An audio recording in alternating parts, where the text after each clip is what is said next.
The morning sun slowly ascended over the vast countryside, bathing the fields of Jack River's farm in a golden embrace.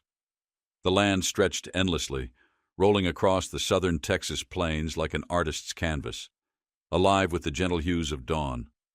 The tranquility of the scene was palpable, the soft murmurs of waking hens, the distant low bellow of cattle greeting the day, and the crisp morning air carrying the scent of dew-kissed earth.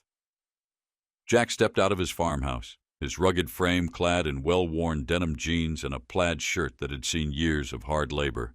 His boots crunched against the gravel driveway, and in his hand he cradled a steaming cup of coffee. He paused for a moment, inhaling deeply, savoring the peacefulness that had become his refuge. It was a life he had carved out of necessity, a sanctuary born from the decision to leave behind nearly 3 decades of service in the Delta forces.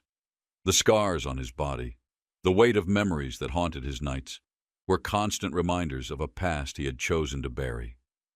Here, on this land, he sought healing. He sought solace. The farm itself was unpretentious yet sturdy, a testament to Jack's labor. The red barn stood proudly beside the modest farmhouse, its weathered doors holding stories of long days and quiet nights. A small vegetable garden thrived under his meticulous care, its neat rows mirroring the discipline ingrained in him from years of military service. The fences surrounding his property were strong, built to last, and near the barn, an old tractor sat patiently under a makeshift shed, its engine reliable whenever called upon. His only true companion was Max, a German shepherd whose coat gleamed like the midnight sky. Max had been by Jack's side for years, a steadfast guardian and an unwavering friend. The bond between man and dog was unspoken yet profound. As Jack made his way across the field to check on his cattle, Max trotted beside him, his tail swaying with easy contentment. Life on the farm was simple, demanding, but gratifying. Each morning began before the first rays of sunlight broke the horizon, filled with chores that required both strength and patience. The physical toil grounded Jack, tethering him to the present, keeping his mind from wandering too deep into the shadows of his past. To the townsfolk, he was just another farmer, a quiet, solitary figure who kept mostly to himself. They knew little of the man he had once been, and even less about the ghosts that lurked in his mind. But if one looked closely, remnants of his former life were scattered like echoes throughout his home. Above the fireplace, a shadow box housed medals of valor, their gleam a stark contrast to the dimly lit room. On a shelf, books on military strategy and war history stood neatly aligned, while tucked away in the attic, locked and untouched for years, rested his old service weapons and the uniform he had once worn with pride. One late afternoon, while mending a section of broken fence, Jack's instincts flared, a sensation as sharp and undeniable as the blade of a well-honed knife. A black SUV cruised past his property, slowing just enough for the occupants to observe his land. There was nothing inherently unusual about travelers passing through, but something about this vehicle set his senses on high alert. The windows were tinted. The driver never offered a wave, a small courtesy that locals never failed to extend. Jack stood still, his eyes narrowing as he tracked the SUV until it disappeared down the dusty road. Max, sensing his unease, pressed against Jack's leg. Jack ran a hand over the dog's head and murmured, "I've got a feeling, boy. We might be having some unwelcome guests soon." That evening, Jack locked up earlier than usual. His hands moved with practiced precision, checking the doors and windows, ensuring that every possible entry point was secured. He sat on the porch, Max curled at his feet, listening to the familiar symphony of the countryside. Yet, despite the peaceful facade, his mind churned. He knew better than to ignore his instincts. Over the next few days, more signs of trouble emerged. Strange tire tracks near the far edge of his property, leading toward the back road that connected to the highway. Once, while tending to his fields, he spotted something small and mechanical hovering near the barn. A drone. It lingered briefly before zipping away, its faint hum dissipating into the vast Texas sky. Jack clenched his jaw. This was no coincidence. Someone was watching him. Someone was planning something. His thoughts ran through every possibility: cattle thieves, trespassers, or perhaps something far more sinister. Whatever the case, he refused to be caught unprepared. That night he climbed into the attic and retrieved an old duffel bag, its heavy presence a stark reminder of the life he had left behind. Inside, his fingers brushed against the cold steel of his past, a tactical knife, a GPS device, night vision goggles, swing, and an arsenal of firearms, each piece meticulously maintained. As he inspected them, memories surged forward like a tide, covert missions, brothers lost in battle, victories that felt hollow. He exhaled slowly, steadying himself. He had chosen peace, but peace, it seemed, was not ready to choose him. Max watched him from the shadows, his intelligent eyes unblinking. "Looks like we might have to wake up the old instincts, buddy," Jack murmured, his voice laced with reluctant resolve. As the days turned into weeks, his preparations intensified. He reinforced the fences, installed motion sensor lights around the perimeter, and set up surveillance cameras. Each night he pored over the footage, searching for any sign of intrusion. To the outside world he remained the same quiet, unassuming farmer, going about his daily business without a hint of alarm. But beneath that calm facade, a warrior stirred. The farm, once a sanctuary, was transforming into a fortress. Jack knew it was only a matter of time before whoever was targeting him made their move. And when they did, they would learn a hard lesson. This was not just a farm, and Jack Rivers was no ordinary man. He had survived countless battles, outmaneuvered the deadliest of foes. He was prepared, patient, and above all, ready. The moon hung high in the night sky, casting an ethereal glow over the land. The air was still, the silence deceptive. Somewhere in the distance, a coyote howled, a ghostly warning carried by the wind. Jack sat on his porch, rifle resting beside him, Max's ears twitching at the faintest sound. He was waiting, and when the time came, he would be ready. The rhythmic symphony of crickets and the whispering embrace of the wind against the trees filled the quiet night. Jack Rivers sat on his porch, his rifle resting within arm's reach against the weathered wooden wall. At his feet lay Max, his loyal German shepherd, ears flicking at every distant sound, his sharp instincts mirroring his master's own unease. For days, Jack had sensed an encroaching storm, an unsettling feeling creeping up his spine like a warning from an unseen force. Tonight, that feeling would take shape. At precisely midnight, the tranquility was shattered by the distant rumble of engines. Jack's keen eyes tracked the flicker of headlights bouncing off the twisted trunks, lining the dirt road that snaked toward his farm. He exhaled slowly, his breath steady, his pulse unwavering. The ghosts of countless battles had trained him for moments like this. He was no longer just a farmer tending his land. Tonight, he was once more the soldier who had stared death in the face and never blinked. "Max," he murmured, barely above a whisper. The dog responded instantly, slipping into the shadows of the house as he had been trained, knowing that danger lurked just beyond the fence line. Jack wrapped his calloused fingers around his rifle, his body melting into the darkness of the porch as he became one with the night. The convoy halted just beyond the perimeter of his property, 6 vehicles idling like beasts waiting to strike.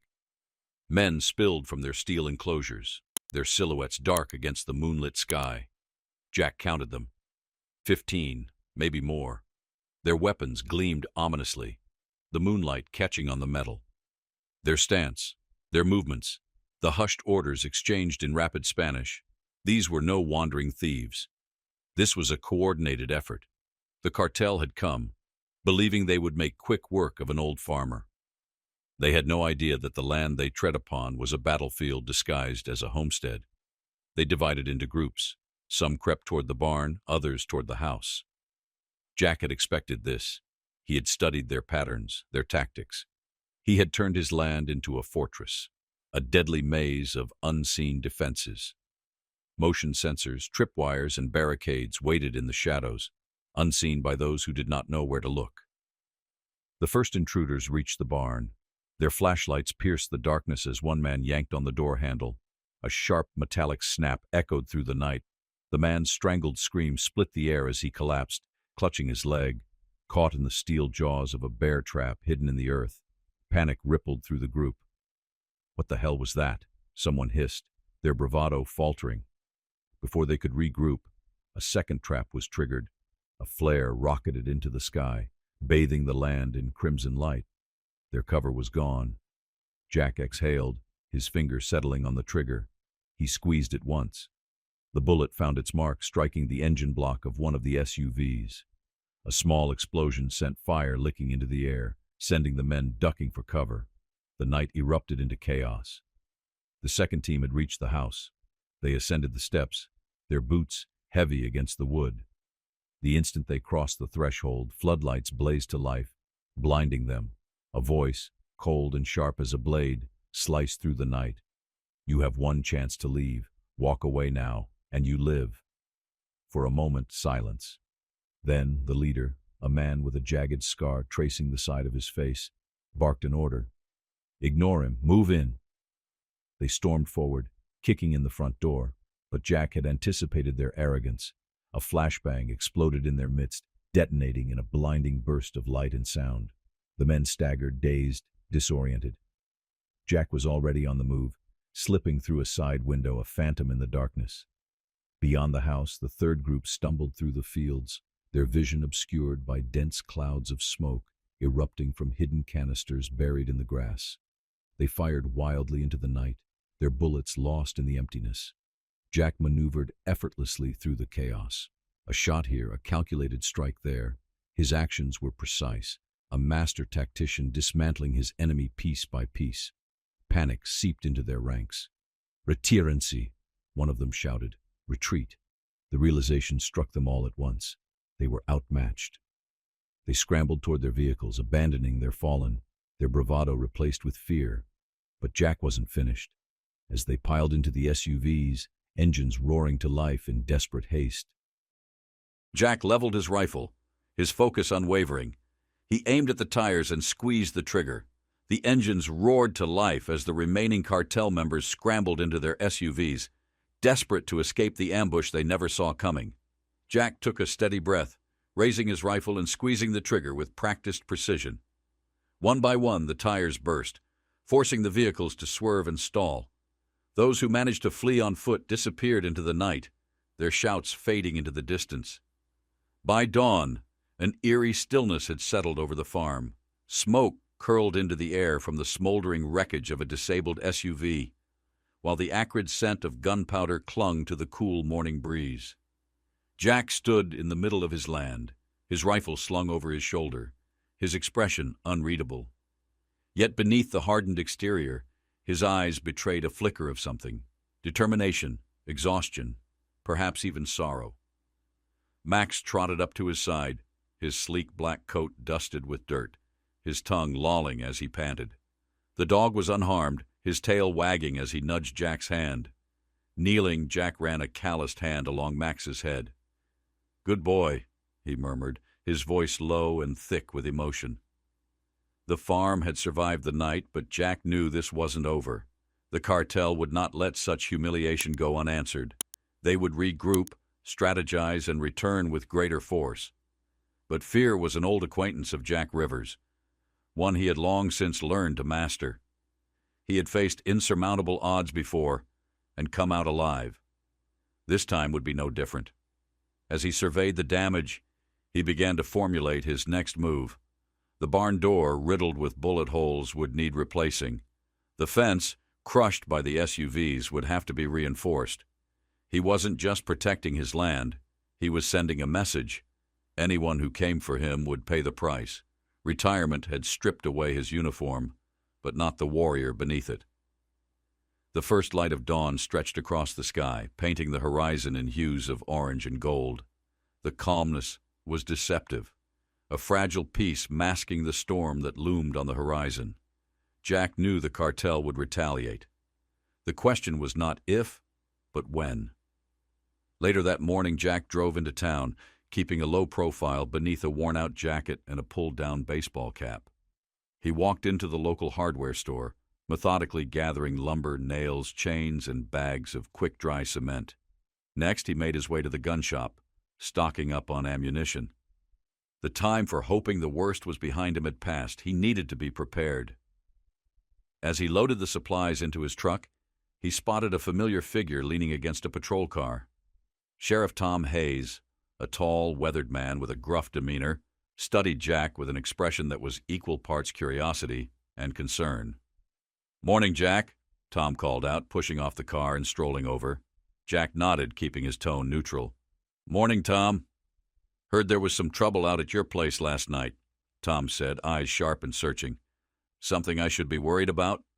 Jack hesitated. He had always respected Tom, but the truth was this was bigger than the sheriff and his handful of deputies could handle. Finally, he exhaled. "Just some troublemakers trying to scare me off my land," he replied. "Nothing I couldn't handle." Tom raised an eyebrow.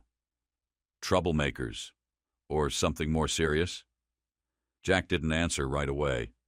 Instead, he let the silence stretch between them, thick with unspoken truths. When he finally spoke, his voice was measured. "Let's just say it's not the kind of trouble that can be solved with a couple of badges." Tom's expression darkened, and he let out a slow breath. "Cartel?" Jack didn't confirm it, but he didn't need to. His silence was enough. Back at the farm, Jack wasted no time reinforcing his defenses.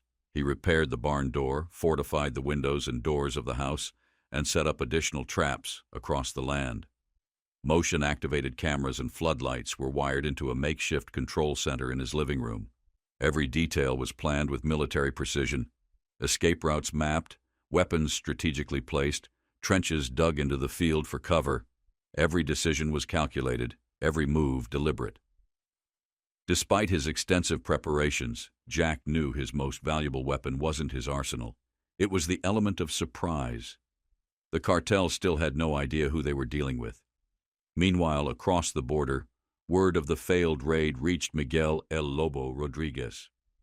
Seated in his sprawling villa, the ruthless cartel leader listened in stony silence as his lieutenant relayed the details. "El Gringo humiliated us," the man muttered, his voice tight with barely restrained fury. "Half our men taken out, vehicles destroyed. It wasn't luck. He knew exactly what we were going to do before we did it." El Lobo's eyes, dark and burning with rage, narrowed. Then he slammed a fist onto the heavy wooden table, rattling the glassware. "Dangerous," he sneered. "He's just a farmer, a nobody. How does a nobody make fools of my men?" The lieutenant hesitated. "He's no ordinary farmer, Jefe. The way he fought, it was like going up against a soldier." El Lobo's expression darkened further. "Then we bring more men. Better men. And we wipe him off the map." A few nights later, Jack's suspicions were confirmed. Close to midnight, the deep hum of approaching engines broke the stillness once again. This time, there were more vehicles. Jack counted at least 10. The men who emerged were better equipped, clad in tactical gear and armed with high-powered rifles. From his position on the porch, Jack activated the floodlights, bathing the field in harsh white light. The cartel soldiers hesitated, momentarily blinded before their leader stepped forward, calling out in a thick Spanish accent. "You're outnumbered, viejo. Come out, and maybe we let you live." Jack didn't answer. Instead, he pressed a button on his control panel. A second later, the night erupted with controlled detonations. Fire and debris shot into the sky as explosions rocked the field, throwing the attackers into disarray. Shouts of confusion filled the air as the men scrambled for cover. But Jack was already moving, slipping through the shadows with lethal precision. The cartel had come prepared, but so had he. And as the night stretched on, it became clear that this was not just a fight for survival. This was war. The battle had raged for what felt like an eternity, the air thick with gunpowder and the acrid stench of burning metal. Jack Rivers could feel the exhaustion creeping into his bones, but he ignored it, forcing himself to stay sharp. His enemies were relentless, but so was he. Then, through the haze of smoke and chaos, a figure emerged. El Lobo, the cartel's ruthless leader. His presence alone seemed to rally the remaining men, their resolve hardening under his command. Jack steadied his breathing as he watched El Lobo stride toward the center of the field, flanked by 2 heavily armed bodyguards. His voice was sharp, slicing through the night like a blade. "Rivers!" he called, his tone laced with both anger and amusement. "Come out and face me like a man. Or will you cower in the shadows like a ghost?" Jack didn't respond immediately. He knew better than to let words get under his skin. Instead, he took a slow, deliberate step forward, emerging from the darkness, his rifle slung across his back, his combat knife glinting in the moonlight. "I'm right here," Jack said, his voice even, controlled. El Lobo smirked, but there was an edge of frustration in his eyes. "You should have stayed on your little farm, viejo," he sneered. "Now you die here." The two men circled each other, the tension between them crackling like electricity in the air. Then, with a sudden burst of movement, El Lobo lunged, his machete slicing through the air with deadly precision. Jack dodged, his instincts kicking in like second nature. He countered with a swift strike, his knife catching El Lobo's arm, drawing blood.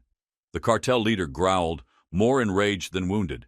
He attacked again, each strike fueled by hatred. But Jack was faster, more calculated. Every move was deliberate, every step measured. This wasn't just a fight. It was a reckoning. With a final, decisive move, Jack sidestepped, using El Lobo's own momentum against him. He twisted the cartel leader's arm, forcing him to drop the machete, and then slammed him to the ground, pinning him there with the weight of his knee. For a moment, there was only the sound of labored breathing and the distant crackle of fire in the background.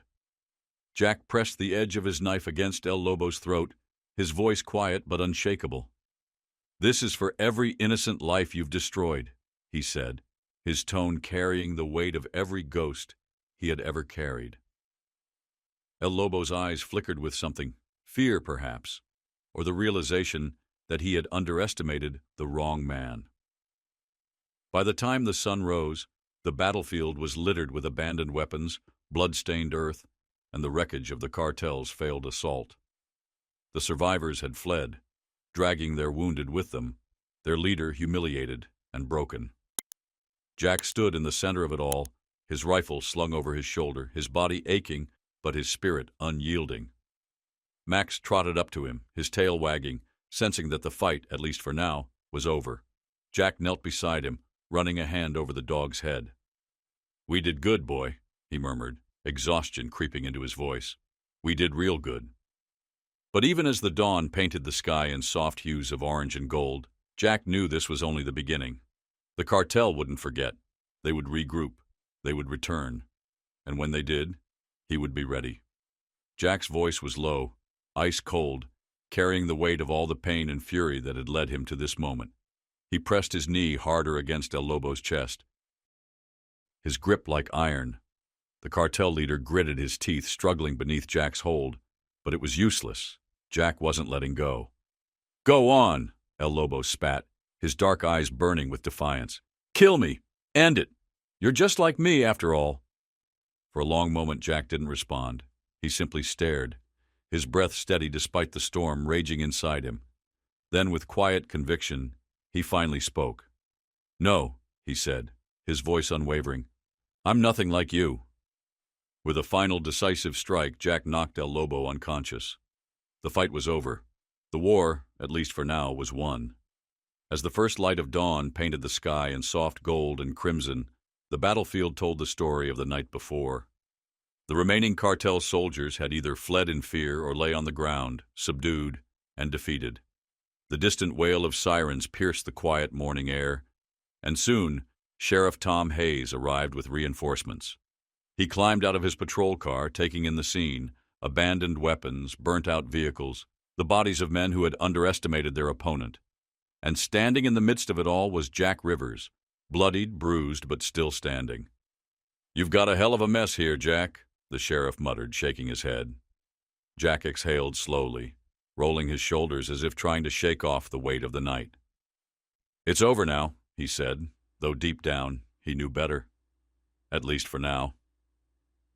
In the weeks that followed, word of what had happened on Jack's farm spread like wildfire. People in town spoke in hushed voices about the lone farmer who had taken on a cartel and won. His name traveled beyond the county, whispered in stories of defiance and impossible odds. Some called him a hero, others a madman. But Jack didn't care about any of that. He hadn't done it for glory, for recognition, or for legend. He had done it because he had no other choice, because when the wolves came to tear apart what was his, He refused to let them. All he wanted now was peace. A quiet life. The chance to mend his land, to breathe in the scent of fresh soil in the morning, to sit on his porch with Max by his side, listening to the wind rustle through the fields.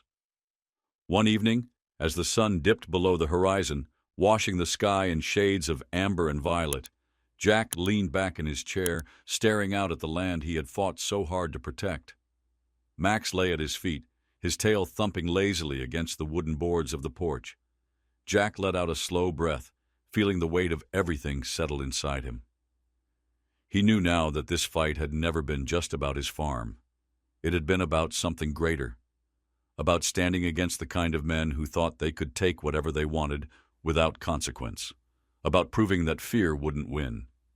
He ran a hand over Max's head, his voice barely above a whisper. Sometimes doing the right thing means putting everything on the line. And if that was the price, Jack Rivers would pay it, again and again. If this story moved you, don't forget to like, share, and subscribe to our channel for more powerful tales of resilience and courage. Because sometimes, the bravest fights aren't fought on battlefields, they're fought in the hearts of those who refuse to back down.